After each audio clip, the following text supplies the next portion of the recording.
Orang yang ingin bubarkan kecamatan berarti dia orang terbodoh di dunia. Selamat datang kawan keempat. Angin sore Gunung Jati selalu berbau aneh, seolah setiap hembusannya membawa napas dari tanah yang belum sempat tenang. Dari balik bukit, kabut turun cepat, menelan jalan tanah dan kebun jati tua. Hanya suara jangkrik dan desir bambu yang menggema. Di kejauhan, deru mesin mobil hitam membelah senja. Cahaya lampunya menyorot jalan sempit yang jarang dilalui. Mobil itu terlalu mewah untuk daerah yang listriknya saja sering padam. Dari dalam mobil, seorang pria berjas krem membuka kaca, menatap keluar dengan senyum kecil.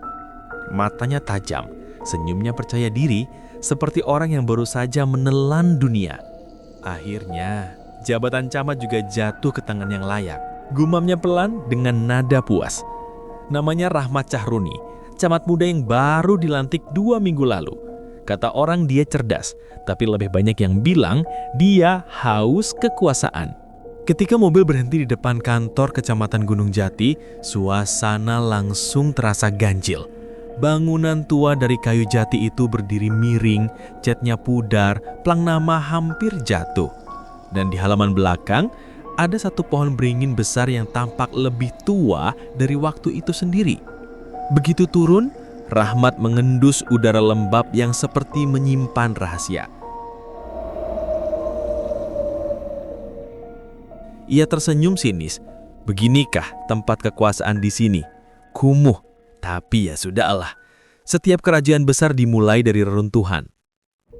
Seorang pria tua berpakaian pegawai, Pak Darmin, menunduk hormat. "Selamat datang Pak Camat, maaf tempatnya seadanya." Rahmat menatap tajam. "Tidak apa, selama orang di sini tunduk, bangunan reot pun bisa jadi istana." Malam pertamanya di rumah dinas terasa panjang. Rumah besar tapi sunyi, langit-langit tinggi. Lantai kayu tua yang setiap diinjak mengeluarkan bunyi lirih. Lampu minyak di ruang tengah bergoyang, menimbulkan bayangan panjang seperti tangan-tangan gelap di dinding. Sekitar tengah malam, ketika ia menulis sesuatu di buku catatan, terdengar suara tok, tok, tok dari arah bawah lantai. Pelan, tapi berirama. Seperti seseorang sedang mengetuk dari bawah rumah. Rahmat menatap lantai. Hening, suara itu berhenti. Tapi beberapa detik kemudian terdengar lagi. Kali ini lebih keras. Tok, tok, tok. Ia berdiri, menyapu lantai dengan senter ponselnya. Tak ada apapun kecuali udara dingin yang tiba-tiba menembus tulang. Lalu terdengar bisikan pelan dari bawah. "Selamat datang kamat keempat." Selamat datang kawan keempat. Rahmat membeku.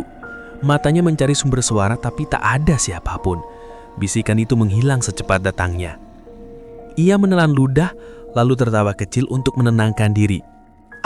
Mungkin tikus. Tapi entah kenapa malam itu ia tak berani mematikan lampu.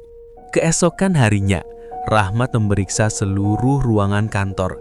Saat ia menuruni tangga menuju ruang arsip, matanya menangkap pintu kayu tua di bawah tangga. Pintu itu terkunci dengan gembok besar berkarat. "Pak Darmin, ini ruang apa?" katanya. Pak Darmin langsung menunduk. "Itu ruang bawah lama Pak Camat. Sudah ditutup sejak dulu." "Kenapa ditutup?" "Karena itu camat pertama dulu meninggal di situ. Katanya tubuhnya hilang sebelum dikuburkan." Rahmat tertawa pendek. "Cerita rakyat, buka saja." "Jangan Pak," suara Pak Darmin bergetar. "Itu peti kayu jati masih di bawah." "Peti? Peti kayu jati. Waktu dulu dibuka, ruangan ini penuh bau darah. Setelah itu, camat pertama lenyap. Camat kedua mati bunuh diri. Camat ketiga hilang malam-malam." Rahmat mendengus. "Tak ada yang bisa hilang di bawah kekuasaanku." Lalu, ia mengambil linjis dari ruang belakang dan memukul gembok berkarat itu sendiri. 2 kali hantam, tok tok. Gembok lepas. Pintu terbuka perlahan, menimbulkan suara seret berat seperti rintihan dari masa lalu. Udara dingin, lembab dan berdebu keluar dari dalam ruangan itu. Senter ponselnya menyapu dinding batu penuh tulisan Jawa kuno. Di ujung ruangan sempit itu, ada sebuah peti besar tertutup kain hitam. Peti itu tak biasa. Kayunya hitam pekat dengan simbol menyerupai mata yang menganga di bagian atasnya. Saat senter menyorotnya, cahaya ponsel tiba-tiba bergetar, seolah tak mau menatap terlalu lama. Rahmat melangkah mendekat. Bau busuk bercampur melati memenuhi udara. Ia berjongkok, menyentuh permukaan peti itu dengan jari. Dingin, tapi berdenyut pelan, seperti ada nadi di dalamnya. Barang kuno, katanya sinis, dan mereka takut pada ini. Tapi, begitu ia berdiri, terdengar bisikan lirih dari balik peti.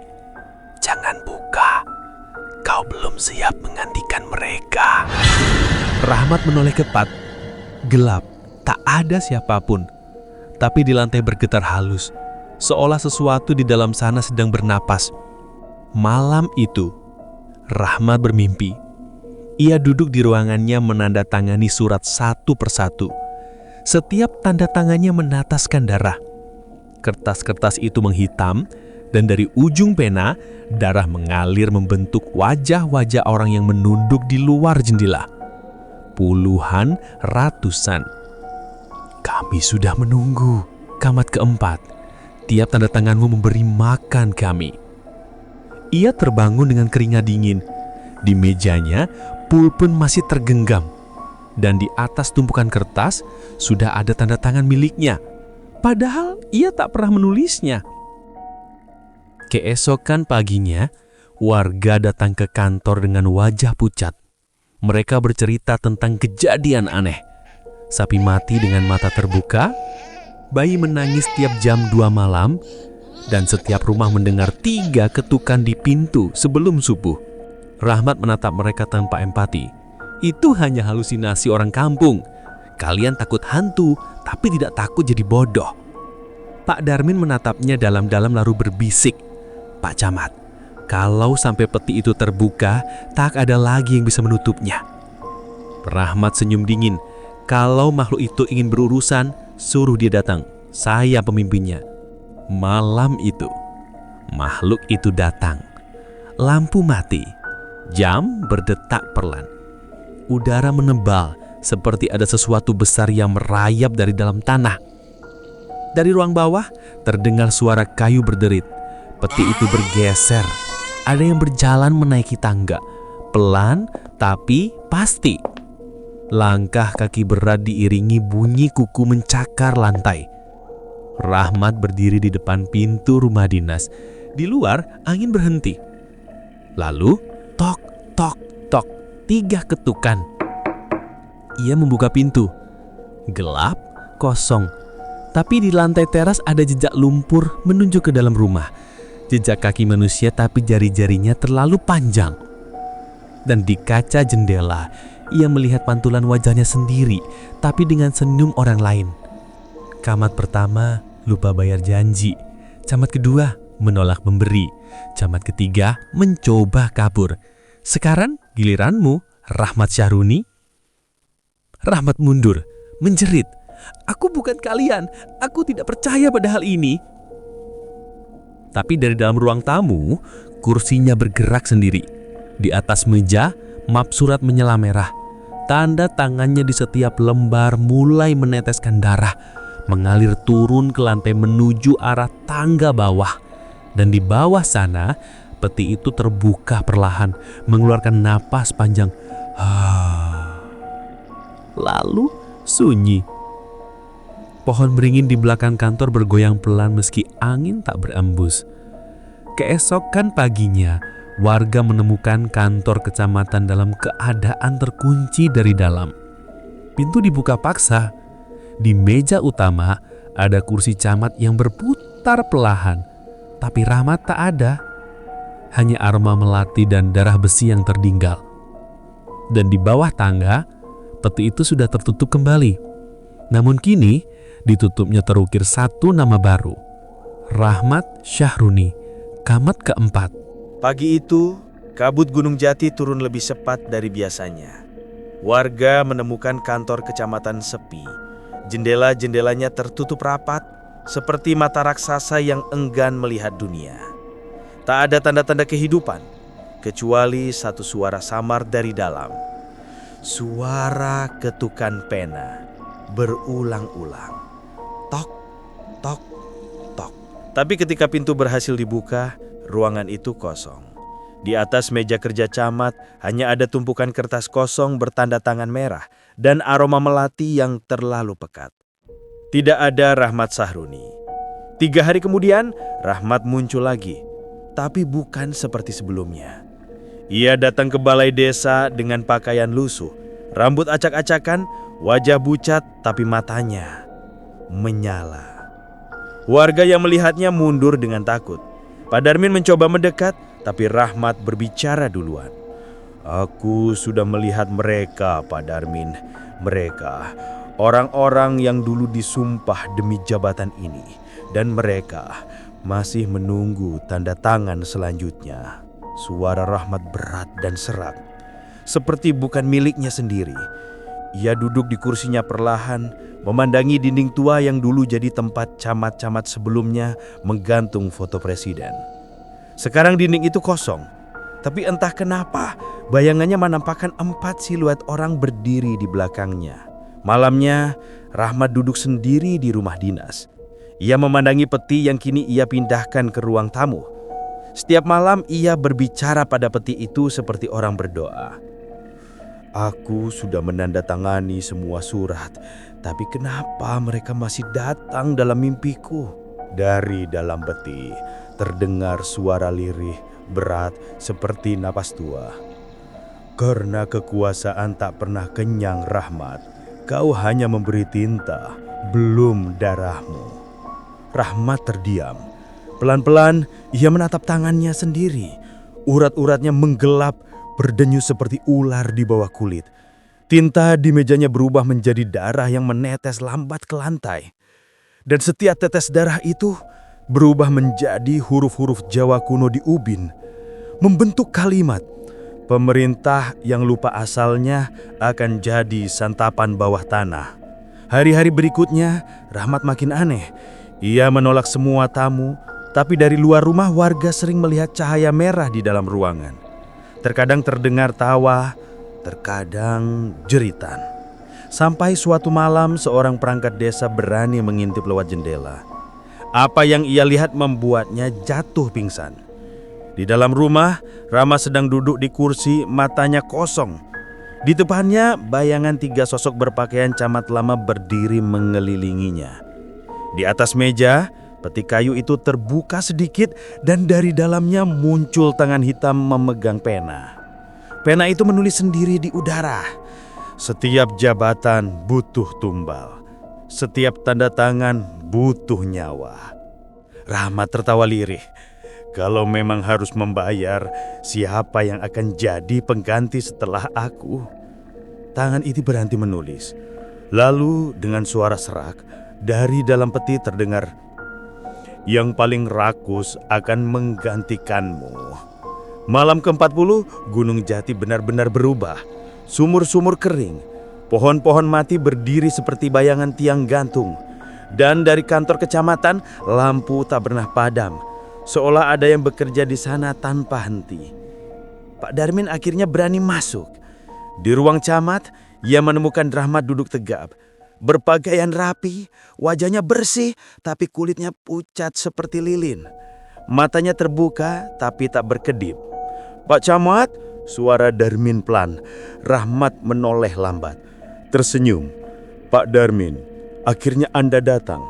Ada surat yang perlu ditandatangani. Tangannya terulur, menyerahkan selembar kertas. Kertas itu kosong, kecuali satu kalimat di atasnya. Aku menyerahkan jiwaku demi kekuasaan yang tak berakhir. Pak Darmin gemetar. Apa ini, Pak? Rahmat menatapnya dalam-dalam. Kecamatan ini tidak boleh bubar, Pak Darmin. Siapa yang ingin bubarkan berarti orang paling bodoh di dunia. Karena disinilah hidup dan mati disatukan. Suaranya menggema lalu menghilang dan tiba-tiba lampu mati. Ketika menyala lagi, kursi Rahmat kosong. Di atas meja, peti kayu sudah tertutup rapat. Di permukaannya, ukiran baru muncul. 4 wajah dengan mata tertutup. Yang keempat, mirip Rahmat. Setelah kejadian itu, jabatan Kecamatan Gunung Jati kosong lama. Warga mulai pindah satu persatu. Tiap malam dari bawah beringin terdengar suara ketukan pena dan tawa samar. Beberapa tahun kemudian, seorang pejabat muda datang dari kota. Ia membawa mobil hitam mengkilap, jam tangan mahal, dan senyum yang sangat mirip dengan Rahmat dulu. Ketika berdiri di depan kantor kecamatan, ia berkata, "Tempat ini terlalu sepi, saatnya saya hidupkan lagi." Dari dalam tanah, jauh di bawah fondasi bangunan itu, sesuatu bergetar pelan. Dan dari peti yang terkubur di ruang bawah tangga, terdengar bisikan halus, "Selamat datang, camat kelima." Setelah camat baru menjabat, kampung Gunung Jati perlahan berubah. Warung-warung yang dulu sepi tiba-tiba ramai. Jalanan diperbaiki, lampu menyala sampai larut malam. Tapi semua terasa terlalu cepat, terlalu mulus. Warga mulai berbisik. Setiap proyek baru selalu dimulai dengan doa aneh di ruang camat. Doa tanpa ayat, tanpa salam, hanya gumaman pelan yang diakhiri dengan tawa kecil. Suatu malam, Wartinah, istri Slamet, sang guru mengaji, menerima panggilan dari kantor kecamatan. Suaminya belum pulang sejak siang. Katanya diminta datang untuk rapat mendadak. Wartinah berjalan di bawah lampu jalan yang redup. Angin gunung membawa bau besi dan bunga melati busuk. Ketika ia sampai, gerbang kantor terbuka sedikit. Dari dalam terdengar suara langkah kaki. Berat, lambat, dan berirama. "Pak Selamat," panggilnya lirih. Tak ada jawaban. Hanya terdengar suara pena menulis cepat di balik pintu camat. "Pak Selamat."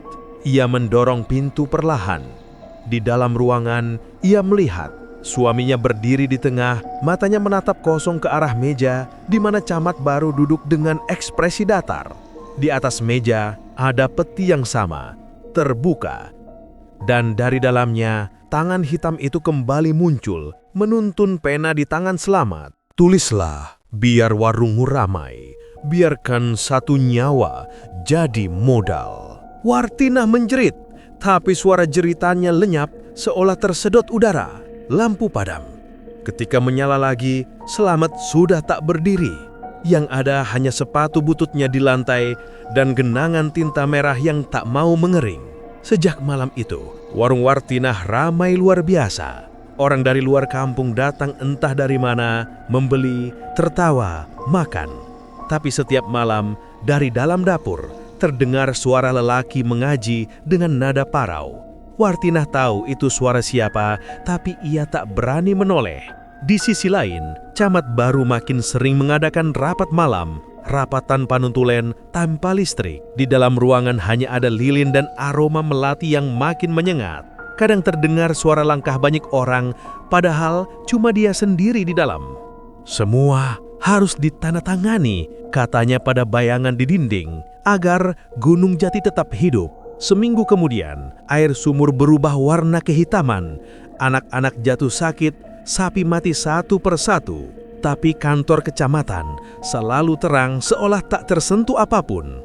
Hingga suatu malam, suara azan tak lagi terdengar dari musola. Orang-orang bilang muazinnya hilang saat mengambil air wudhu di dekat pohon beringin.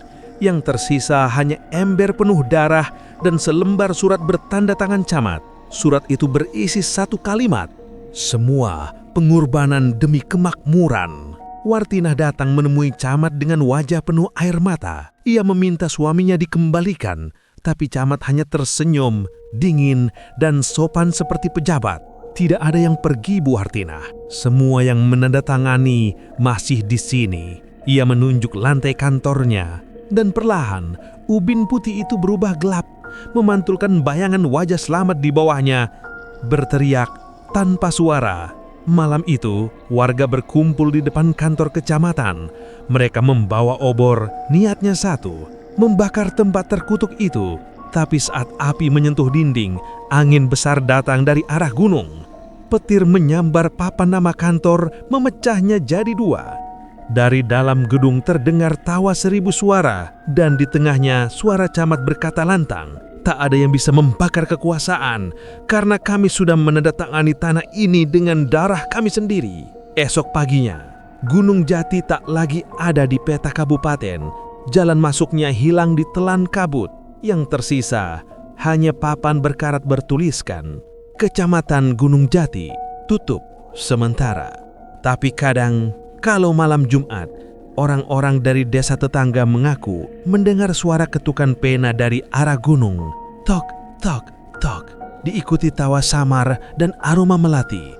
Setiap tanda tangan butuh darah baru. Sudah 3 bulan sejak Gunung Jati hilang dari peta. Jalan menuju ke sana kini hanya berupa hutan lebat yang tak lagi diingat Google Maps. Namun, di kantor kabupaten, kabar itu mulai mengusik meja para pejabat. Bupati memanggil seorang inspektur muda bernama Ardiansyah untuk menyelidiki hilangnya seluruh kecamatan. Ia cerdas, skeptis, dan tak percaya pada hal-hal mistis. "Negeri ini bukan milik roh," katanya lantang. "Hanya milik yang bisa menandatangani." Hari pertama penyelidikan, Ardi datang bersama 2 staf ke lokasi lama Gunung Jati. Tapi yang mereka temukan hanya tanah lapang, beberapa sisa pondasi kayu, dan papan nama patah yang separuh terkubur. Namun, saat mereka menggali sedikit tanah di bawah bekas kantor camat, sesuatu muncul. Sebuah map merah, masih kering meski terkubur lama. Tulisan di depannya berbunyi, "Surat perjanjian tanah arwah, ditandatangani camat keempat." Ardi membuka map itu. Di dalamnya ada dokumen dengan tanda tangan berlumur merah dan cap jari hitam. Di pojok kanan bawah tertulis kalimat, "Saksi kekuasaan Mbah Guno." Tapi belum sempat ia membaca seluruhnya, salah satu stafnya menjerit. Di belakang Ardi, tanah bergetar. Dan dari celah tanah hitam muncul tangan kayu penuh lumut seolah berusaha meraih udara. Ardi mundur, matanya melebar. Tapi tangan itu tidak mengejarnya. Ia hanya menunjuk map merah di tangannya, lalu perlahan tenggelam kembali ke dalam bumi. Malam itu di penginapan, Ardi memeriksa isi dokumen itu satu persatu. Setiap lembar ditulis dengan tinta berbeda, hitam, merah, dan sesuatu yang warnanya mirip darah tua. Isi surat itu seperti perjanjian antara manusia dan penunggu tanah kekuasaan. Setiap jabatan di Gunung Jati harus memberi tumbal 1 nyawa agar tanahnya makmur dan kuasanya tak runtuh. Tapi di lembar terakhir, ada kalimat tambahan yang membuat Ardi membeku. Jika perjanjian ini dibuka tanpa izin pewaris, maka penandatangan berikutnya adalah pembacanya. Ia menatap surat itu lama. Tinta di baris terakhir masih basah, dan di bawahnya perlahan muncul tanda tangan baru, bertuliskan namanya sendiri. Sejak malam itu Ardi tak bisa tidur.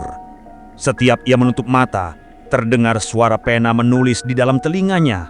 Tok, tok, tok. Dan setiap ia bangun, meja hotelnya penuh dengan kertas bertuliskan nama-nama orang hidup. Nama-nama yang besoknya selalu masuk berita duka. Bupati akhirnya memanggil Ardi ke ruangannya. Wajah Ardi pucat, matanya merah, tapi suaranya tenang. "Laporanmu mana, Diansyah?" "Sudah saya tulis, Pak, tapi bukan Bapak yang akan menandatangani." "Apa maksudmu?" Ardi tersenyum kecil. "Setiap jabatan butuh pengganti, Pak. Dan tanah Gunung Jati sudah menagih haknya." Ia menyerahkan map merah itu di atas meja. Begitu Bupati membuka halaman pertama, semua lampu padam. Suara pena mulai terdengar dari dalam map menulis sendiri di udara. "Kami menunggu tanda tangan kelima." Esok paginya, ruang bupati kosong. Pintu terkunci dari dalam. Di mejanya hanya ada satu map merah. Dan di atasnya, sehelai kertas tulisan tangan bupati sendiri. Saya menyerahkan wilayah ini demi kekuasaan yang abadi. Beberapa jam kemudian, peta kabupaten diperbaharui.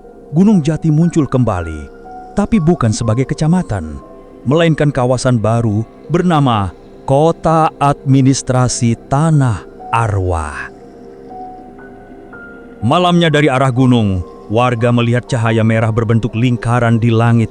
Di tengahnya, bayangan 4 sosok berdiri sejajar. Dan di bawah tanah, peti kayu itu kembali berdenyut. 1 jabatan, 1 darah, 1 pena, 1 nyawa. Selamat datang, Bupati pertama Tanah Arwah.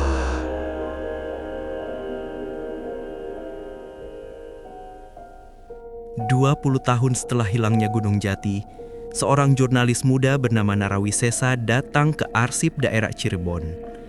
Ia tengah menulis dokumenter tentang kecamatan yang hilang dari peta. Semua pejabat bilang itu hanya kesalahan administrasi. Tapi Nara tahu ada yang disembunyikan. Di ruang arsip berdebu, ia menemukan satu kotak tua bertuliskan Dokumen Suara Gunung Jati Rahmat Sahruni, camat keempat. Kotak itu dikunci 2 kali dan disegel dengan pita merah tua.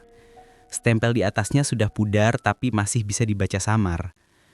Jangan diputar. Nara, dengan rasa ingin tahu yang menelan rasa takutnya, membuka kotak itu. Di dalamnya hanya ada rekaman kaset, pena hitam berkarat, dan selembar kertas lusuh. Tulisan di kertas itu berbunyi, yang mendengarkan ini akan menulis ulang sejarah dengan darahnya. Ia menelan ludah, lalu menekan tombol play. Kaset itu berdesis lama sebelum suara berat terdengar. Aku, Rahmat Sahruni, camat keempat Gunung Jati. Jika ada yang mendengarkan ini, berarti aku gagal menutup peti itu. Suara itu pelan tapi jelas, seperti direkam di ruangan kosong. Mereka tak pernah pergi, mereka hanya menunggu tanda tangan baru.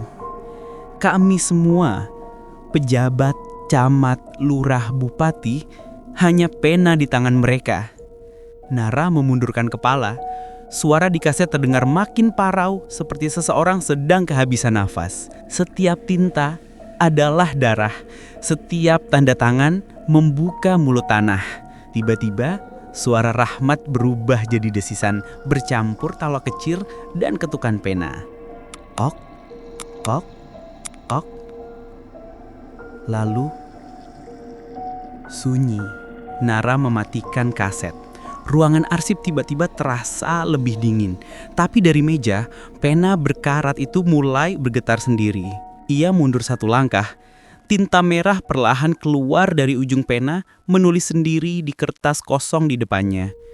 Kalimatnya berbunyi, "Kau mendengarkan. Maka kini, kau penanda tangan selanjutnya." Nara menjatuhkan pena dan berlari keluar dari ruangan. Lampu arsip padam bergantian di belakangnya. Satu persatu, rak berderit, berjatuhan, dan dari dalamnya terdengar suara puluhan pena menulis bersamaan. Kami tidak mati, kami hanya dipindahkan ke berkas baru. Keesokan paginya, petugas arsip menemukan ruangan itu berantakan. Kotak kasetnya terbuka, dan di atas meja ada lembar surat baru. Bertulis nama Narawisesa, peneliti Tanah Arwah. Kaset rekamannya masih berputar, tapi suaranya sudah berbeda. Kali ini suara perempuan, datar dan dingin. Aku, Narawisesa, penerus tanda tangan kelima. Dan aku tahu sekarang, kekuasaan bukan tentang siapa yang duduk di kursi, tapi siapa yang berani menulis di bawah tanah. Sejak hari itu, tak ada yang pernah melihat Nara lagi. Tapi setiap kali ada pejabat baru dilantik di kabupaten itu, pena mereka selalu meneteskan tinta merah meski isinya tinta hitam. Dan dari balik gunung, setiap malam Jumat, selalu terdengar suara pena menulis. Tok, tok, tok. Selamat datang, penanda tangan ke-6.